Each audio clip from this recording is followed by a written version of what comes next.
Halo anak-anak hebat, yuk sekarang kita sama-sama mempelajari pembelajaran tema 1, subtema 2, muatan pelajaran IPA tentang organ gerak manusia. Alat gerak manusia terdiri dari alat gerak aktif berupa otot dan alat gerak pasif berupa tulang. Manusia memiliki alat gerak pasif berupa tulang. Kumpulan tulang-tulang manusia yang menjadi satu kesatuan membentuk tubuh disebut sistem rangka. Fungsi rangka manusia yaitu membentuk tubuh, tempat melekatnya otot, menopang dan menegakkan tubuh, melindungi organ tubuh, serta sebagai alat gerak. Berikut nama-nama tulang manusia. Tulang tengkorak, tulang pelipis, tulang pipi, tulang rahang atas, tulang rahang bawah, tulang leher, tulang selangkah, tulang belikat, tulang dada, tulang rusuk, tulang belakang, tulang lengan atas, tulang hasta, tulang pengumpil, tulang telapak tangan, tulang jari tangan, tulang jari kaki, tulang pinggul, tulang kelangkang, tulang duduk, tulang paha, tulang betis, tulang kering, tulang pergelangan kaki, serta tulang tempurung lutut. Jenis-jenis tulang berdasarkan bentuknya diantaranya 1. Tulang pipa. Tulang pipa ini adalah tulang yang memiliki bentuk panjang dan bulat seperti pipa. Ujung tulang pipa membulat dan berupa tulang spons yang berongga. Tulang pipa ini bisa kita temukan di anggota gerak atas yaitu tulang lengan atas, tulang hasta, dan tulang pengumpil. Tulang pipa juga terdapat pada anggota gerak bawah yaitu tulang paha, tulang kering, dan tulang betis. Di jari-jari kita juga ada tulang pipa, yaitu telapak tangan dan kaki, ruas tulang jari tangan dan kaki. Yang kedua, tulang pipih. Tulang pipih adalah tulang yang tipis, namun juga kadang-kadang melengkung. Bagian dalam tulang ini padat, keras, dan tidak berongga. Contoh yang termasuk tulang pipih adalah tulang tengkorak, tulang belikat, tulang dada, dan tulang rusuk. Kelompok tulang pipih biasanya jadi tempat menempatnya otot dan menjaga organ yang penting di tubuh. 3. Tulang pendek. Tulang pendek bentuknya seperti kubus, sehingga ukuran panjang, lebar, dan ketebalannya sama. Di dalam tubuh manusia, tulang pendek bisa ditemukan di pergelangan tangan, di pergelangan kaki. Tulang pendek juga terdapat pada ruas jari tangan dan ruas jari kaki. 4. Tulang tak beraturan. Tulang yang termasuk dalam kelompok ini artinya tidak memiliki bentuk seperti kelompok tulang pipa, tulang pipih, maupun tulang pendek. Misalnya tulang belakang yang menyokong dan melindungi saraf tulang belakang. Beberapa tulang di wajah juga termasuk dalam kelompok ini. Berikutnya kita akan pelajari tentang alat gerak aktif manusia, yaitu ada otot polos, otot jantung, dan juga otot lurik. Otot lurik adalah otot yang menempel pada rangka tubuh manusia yang digunakan dalam pergerakan. Otot lurik adalah otot yang bekerja di bawah kesadaran. Otot lurik juga dinamakan otot rangka. Mengapa? Karena menempel pada rangka. Mengapa dinamakan otot lurik? Karena adanya sistem gelap dan terang yang berselang-seling pada otot.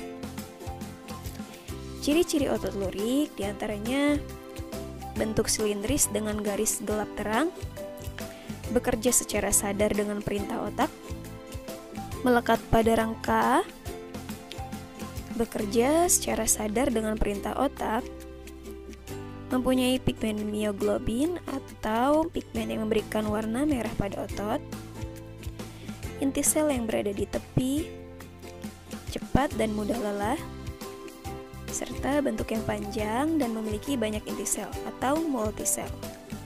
Otot polos adalah otot yang bekerja tanpa kesadaran kita, yang dipengaruhi oleh sistem saraf tak sadar atau saraf otonom. Otot polos dibentuk oleh sel-sel yang berbentuk gelendong, di mana kedua ujungnya runcing dan mempunyai satu inti sel. Ciri-ciri otot polos diantaranya waktu kontraksi antara 3 sampai 180 detik. Bentuk dari otot polos adalah gelendong, terletak pada organ dalam, biasanya terdapat di dinding alat-alat tubuh bagian dalam, seperti paru-paru, pembuluh darah, lambung, usus, indung telur, juga saluran kemih. Memiliki satu inti sel yang berada di tengah. Dipengaruhi oleh saraf otonom, tidak diperintah oleh otak atau tidak dipengaruhi oleh otak. Pergerakannya dari otot polos lambat dan mudah lelah. Berikutnya adalah otot jantung. Otot jantung adalah otot yang bekerja secara terus-menerus tanpa istirahat atau berhenti. Otot jantung merupakan perpaduan antara otot lurik dan otot polos karena adanya persamaan yang ada pada otot jantung. Misalnya memiliki sisi gelap terang seperti otot lurik dan inti sel yang berada di tengah seperti otot polos. Otot jantung berfungsi dalam memompa darah ke seluruh tubuh. Saraf yang mempengaruhi otot jantung adalah saraf simpatik dan parasimpatik.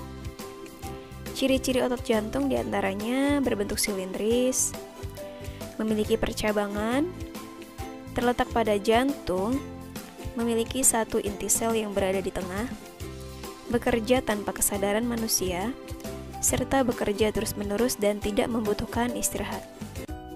Sendi manusia adalah penghubung antara tulang satu dengan tulang yang lainnya. Jenis-jenis sendi ada sendi putar. Sendi ini dapat bergerak memutar, contohnya yaitu hubungan antara tulang leher dengan tulang tengkorak. Yang kedua, sendi engsel. Sendi ini hanya dapat digerakkan satu arah saja, contohnya yaitu hubungan antara tulang lengan atas dengan tulang hasta. Berikutnya, sendi pelana. Sendi ini dapat bergerak dua arah, contohnya yaitu hubungan antara telapak tangan dengan tulang ibu jari.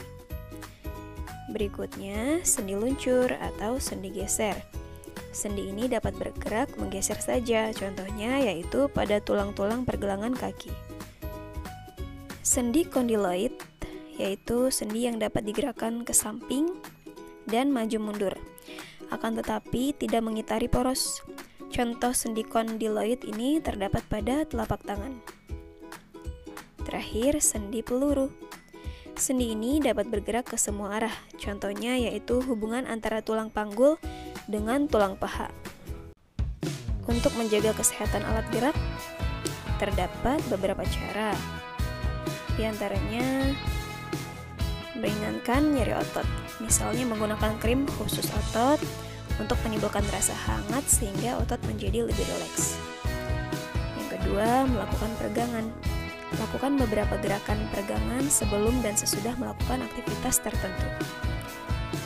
Ketiga, melakukan latihan rutin. Banyak latihan fisik yang dapat kita lakukan untuk menjaga kesehatan. Latihan rutin ini dapat dilakukan dengan beban maupun tanpa beban. Bisa dilakukan di dalam maupun di luar ruangan. Misalnya jogging, bersepeda, latihan kebugaran di pusat kebugaran, dan lain-lain. Yang keempat, tentunya memenuhi kebutuhan cairan tubuh. Kebutuhan cairan setiap orang berbeda-beda. Sedikitnya mengkonsumsi 6 gelas air sehari agar dapat menjaga kesehatan tubuh. Yang kelima, mengkonsumsi makanan yang bergizi dan seimbang. Yang keenam, menghindari gerakan yang membebani kerja otot secara berlebihan. Agar terhindar dari gangguan atau cedera pada otot, maka kita harus menghindari kegiatan atau gerakan yang dipaksakan, gerakan secara tiba-tiba, dan kegiatan-kegiatan yang terlalu membebani kerja otot. Demikian, anak-anak, semoga kalian semua dapat memahaminya. Terima kasih dan sampai jumpa.